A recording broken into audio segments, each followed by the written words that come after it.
अजिंक्य, हे पैसे असू देत तुमच्या जवळच. मी केली सगळी व्यवस्था.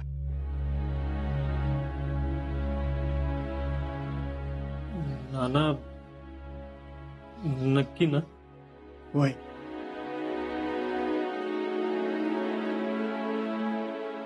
आता तुमच्याशी कशाला खोटं बोलू मी? हे बरं झालं. खरं तर गेला आठवडाभर आम्हाला सगळ्यांना बी टेन्शन होतच. काय करायचं, कसं करायचं काहीच कळत नव्हतं. पण म्हणतात ना, वर एक जण बसलेला असतो, तोच दाखवतो सगळा मार्ग. होय ना, लय मोठं टेन्शन गेलंय म्हणायचं. त्यामुळे आता तुम्ही निश्चिंत मनाने घरी जावा. हा, पण शीतलला यातलं काय बी सांगू नका. आणि मी बी तुम्हाला तेच सांगणार होतो, तिला यातलं काही न कळलंच बरं. अहो तिला सांगितलं नाही ह्याच लई वाईट वाटेल तिला. अन तिला काय न कळलेलंच बरं. आणि आता तर काही विचारूच नका. म्हणजे मला कळणच तिकडे चाललंय कोण, म्हणजे ती चालली का मी चाललोय. दमा आला तसं कब्बरची आठवते. अहो नको नको वहिनी, अहो अहो गडबड आहे, पुन्हा रानात जायचंय आम्हाला. हा, एवढं तुमचं होऊ दे, मामी सगळी जेवायला येत. बर बरं येतो नाना. रामकृष्ण हरी. नाना, परत कधी तुमच्या लेकाला असा अंधारात ठेवू नका नाना.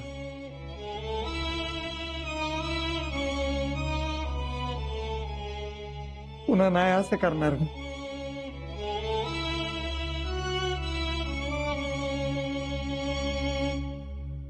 राहू दे.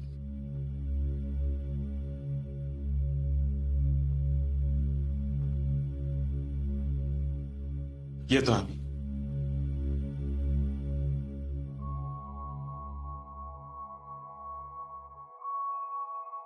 नाना, काय झालं? कशी केली पैशाची व्यवस्था? अहो काल फोनवर काय तर बोलत होते आणि मी विचारायला गेले तर मला पण काय सांगितलं नाही बघा. नाना, अहो काय केलं सांगा तरी आम्हाला. उषा, मला जरा पाणी घेऊन ये की. अगं घशाला लय कोरड पडली. अहो तुम्ही आता उगाच विषय टाळू नका. सांगा बरं.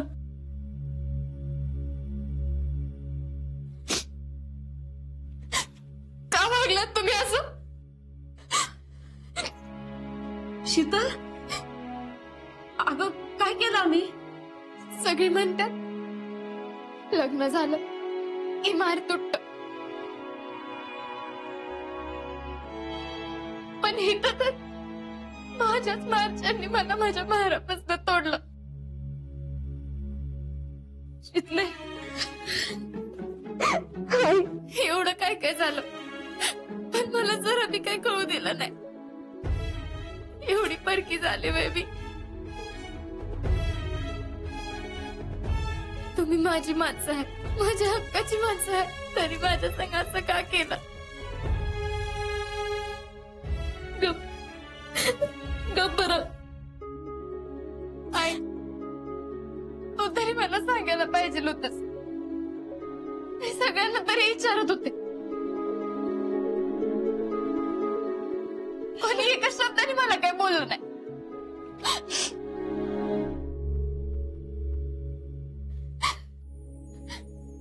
नाना, अहो तुम्हीच म्हणता ना घरातल्या पोरींना मी सगळं ठाव असलं पाहिजे, मग तरी मी का नाही सांगितलं मला?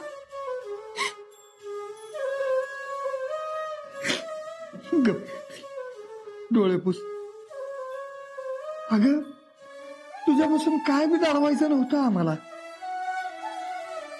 बस.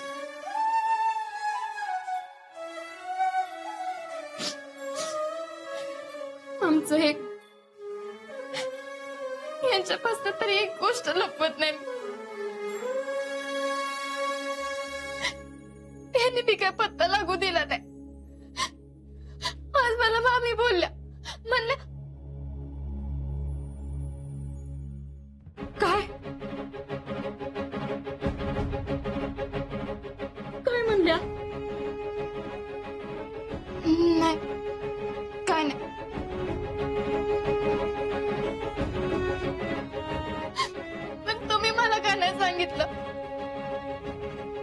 माहेरची अडचण मला माझ्या सासूकडून कळावी अशी इच्छा होती का तुमची?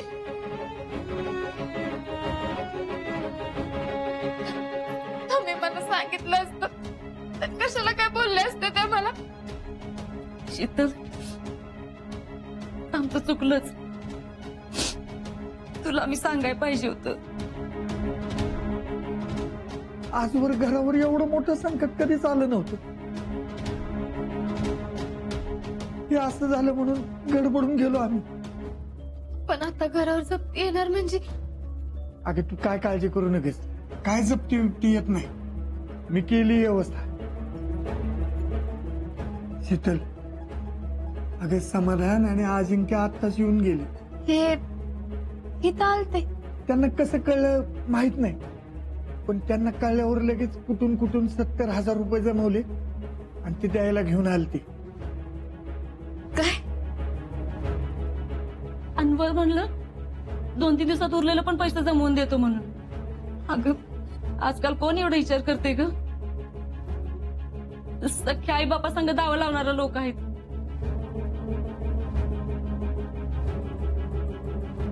शीतल, आता मला कळून चुकलंय. तुझी निवड एकदम योग्य आहे बघ. तिथले आता जशी आमच्यावर भांडलीस की नाही, तशी त्यांच्यावर भांडू नकोस. बर, अजिंक्यांची जायची तयारी कुठवर आली आहे? चालले.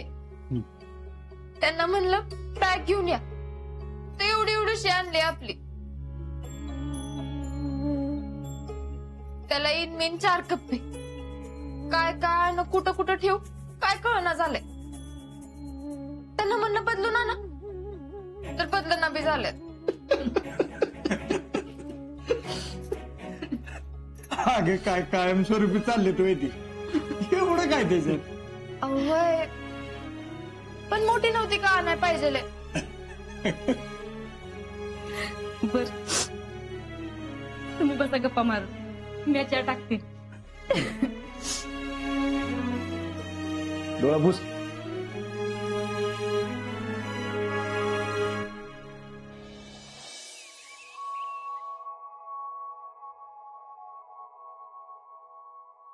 काय ग, कुठे गेली होती?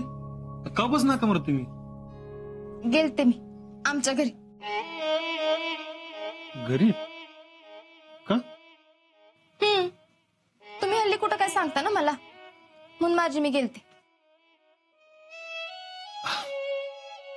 अगं ते काय ते?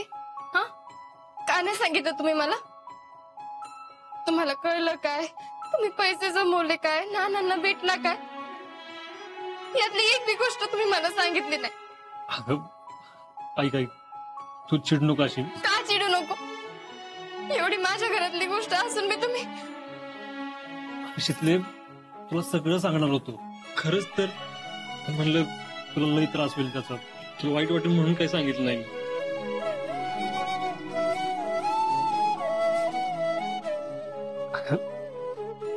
शितले,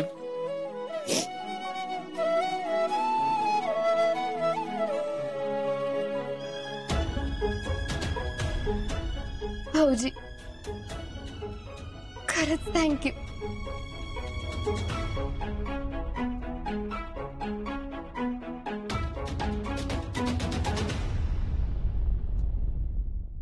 शितले, अजिबात थँक्यू म्हणायचं नाही. भाऊजी, प्रत्येक पोरीची अशी अपेक्षा असते की तिच्या नवऱ्यानं त्याच्या स्वतःच्या घरातल्यांसारखी तिच्या घरातल्यांची, तिच्या आई वडिलांची काळजी घ्यावी. हल्ली कोण कोणासाठी एवढं करत नाही, पण तुम्ही. अगं काय बोलते शितले? मला सांग, तू लग्न करून आलीसच का नाही माझ्या घरला? हं? तू माझ्या माणसानं आपली माणसं मानलंस, त्यांना आपलंच केलंस आणि या घराला स्वतःचं घर मानून एका दिवसात कामाला लागली. भाऊजी, सगळ्या पोरींना एवढं करायलाच लागते. खरं तर तुझं आणि माझं असं काय नाहीच. आपलं लग्न झालं, तशी दोन्ही घरं आपली झाली. असा विचार फक्त तुम्हीच करता, बाकी कोण करत नाही. अगं असं काय नाही. अगं मला सगळ्यांनीच मदत केली की. तुला माहितीये माझ्याकडे फक्त 8-9 हजार रुपये होते. विक्याने एका फोनवर 10,000 रुपये पाठवले. फौजीने 20,000 रुपये दिले आणि मामानं तर कसला विचार न करता सगळे पैसे दिले त्याच्याकडेच. लावले ना. पण आपलं नशीब खरंच चांगलं आहे बघ. आपल्याला अशी चांगली माणसं भेटले. चांगली माणसं भेटतात कारण तुम्हाला त्यांच्यातला चांगुलपणा दिसतो, आणि तुमच्यातली हीच गोष्ट मला सगळ्यात जास्त आवडते. आणि कुठली गोष्ट आवडत नाही? तुम्ही माझ्यापासून लई काय काय लपवता ती. लपलं म्हणून काय झालं? अजिबात लपवून चालणार नाही. मला वचन द्या. वचन? असं म्हणा की तुझ्यापासून काय बी लपवणार नाही. फौजीकडनं वचन घ्यायची नसते तिथले. फौजीच्या बायकोला वचन द्यावीच लागतात. चला द्या लवकर.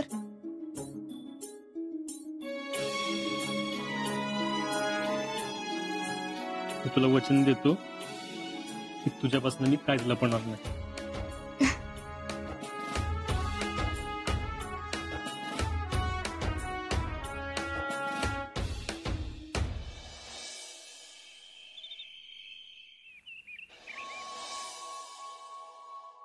अजिंक्य, तुम्ही एकटेच का काम करताय? दुसरं कोणी आलं नसतं तर मला हाक मारायची ना, मी आले असते की मदतीला. अगं एवढं काय, ते फक्त कपडे बाहेर काढून ठेवतोय. धुवायचेत ना नंतर. धुवायचेत का? चालतंय, द्या, मी धुवून देते. अगं नाही, नको, राहू दे. का का नको? अगं म्हणजे मी आधी शीतलला सांगितले ना, म्हणून नको म्हणते. आता तुमचे कपडे धुतलेले बी मी तुम्हाला चालणार नाही वाटतं. अगं असं काय नाही. मग काही शीतलला आवडत नाही का? अगं तसं काय नाही जयडे. लग्न झाल्यापासून एक शब्द बी माझ्याशी नीट नाही बोलत तुम्ही. आता असं काय बोलणार आहे आपण? घरात बोलणं होतच की आपलं. ते वर देखलं, जाऊ देत. कोणी माझ्याशी 2 शब्द नीट बोलावं अशी पण इच्छा नाही आता माझी. मग काम सांगतील अशी अपेक्षा तरी कशाला ठेवू? अगं जयडे, ही वर्दी जपून धुवायला पाहिजे आणि माझी वीज धुणार आहे. शीतलला पण सांगितलं नको धु म्हणून. आणि आम्हा फौजींना ना तिरंगी इतकीच वर्दी बी महत्वाची असते. तिचा मान राखायला लागतो. अहो मग मी काय जपून धुणार नाही वय? तुला काम सांगणं बरोबर वाटत नाही ना. नका सांगू मला कोणी काय काम. मी आपली बसते एकटी कोपऱ्यात. बरं एक काम करशील? काय? शीतलेलं लक्षात नाही राहिलं तर तिला परत एकदा सांग, कपडे धुवायला टाकले, फक्त ही वर्दी धुवायला टाकू नको. ठीक आहे, सांगते. आलो मी, जाऊ.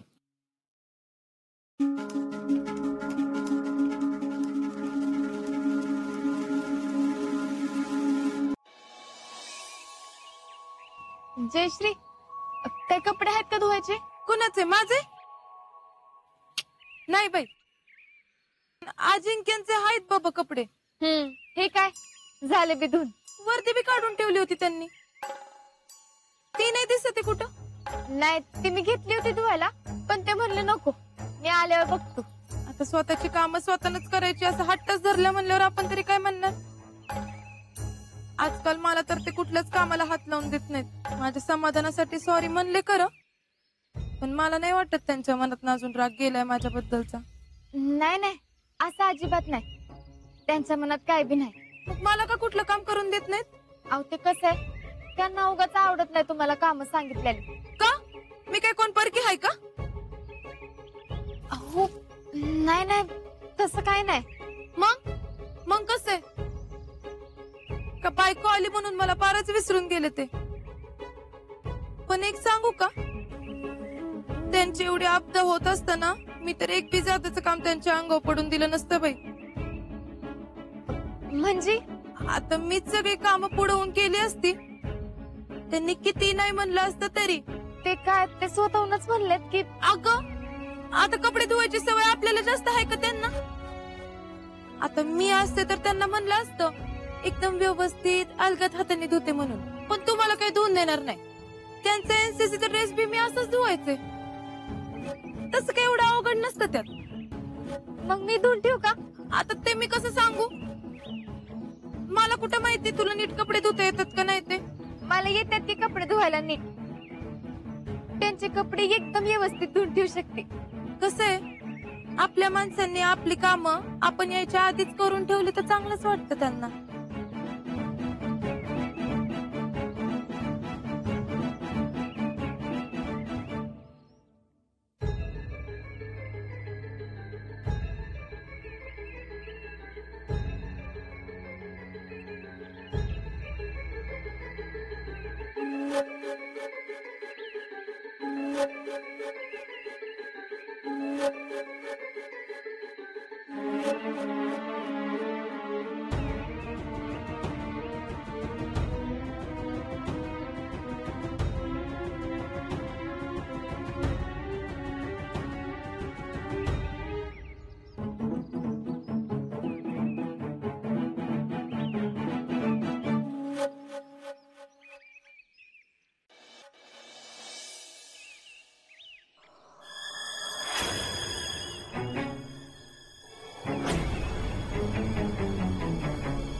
येडे!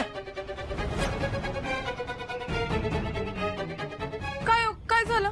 तुला म्हणलं होतं ना मी करतो म्हणून सगळं. कशाला काबर करून ठेवलास? मी काय? अगं वर्दी कशाला धुतली? तुम्हाला ना मी नाही धुतली. तू कोणी धुतली? आओ तिला कशाला वरडताय? मी धुतलंय सगळं. वाटलंच मला. तर बावटायस का ग? कळतं काय करतीस ते? हायकल कोण धुत्यात वय? अरे स्वतः डोकं तरी वापरायचं. अरे का माहिती डोकं? अहो तर मला काय माहिती धुवायचं. अगं माहित नव्हतं तर कशाला धुतलंस मग? मी सांगून गेलो होतो का नाही आलो धुतो म्हणून? कशाला डोकं चाललंस? कशाला धुतलंस ते?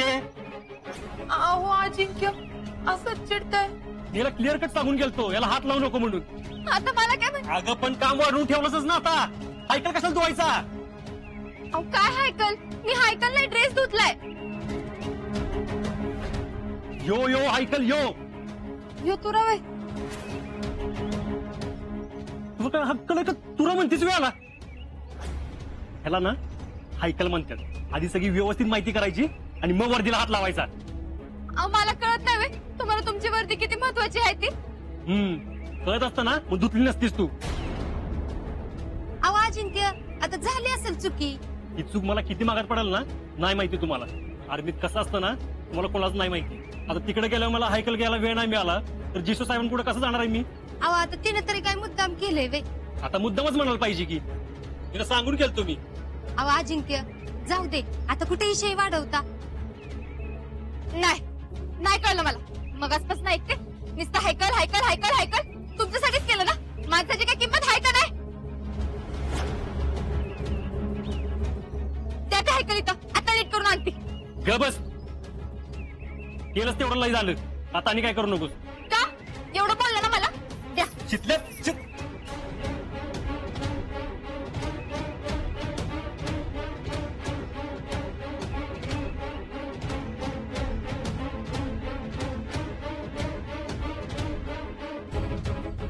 अगं ए बाहुड आहे का तू? कळत नाही तुला काय? वायर किती तुझं ना काय करावं कळतच नाही बघ मला. अगं ते पेटलं असतं म्हणजे. पेटलं कसं असतं?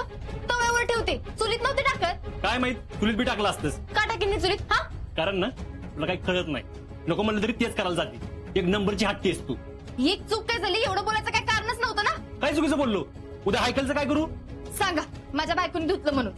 तर त्या ऐकायलाच बसलेत नाही काय? हे बघा मला काम आहेत. तुमच्या संग भांडत बसायला येईल नाही मला. कळलं? लय आले काम करणारी. आधीची वाढवून ठेवले ते बघ. हे बघा लई होत आता. एवढं खपून घेणार नाही मी. कळलं? काय करणार आहेस? सांग काय करणार आहेस? तुम्हाला बघायचं मी काय करू शकते ते. हा सांग की काय करणार आहेस? मी जाऊ देव जावा काय करायचं ते करा. पण एक गोष्ट लक्षात ठेवा. आता माझी एक शब्द बोलायला यायचं नाही. कळलं? हा जा जा. मला कुठं बोलायचं तेव्हा जा.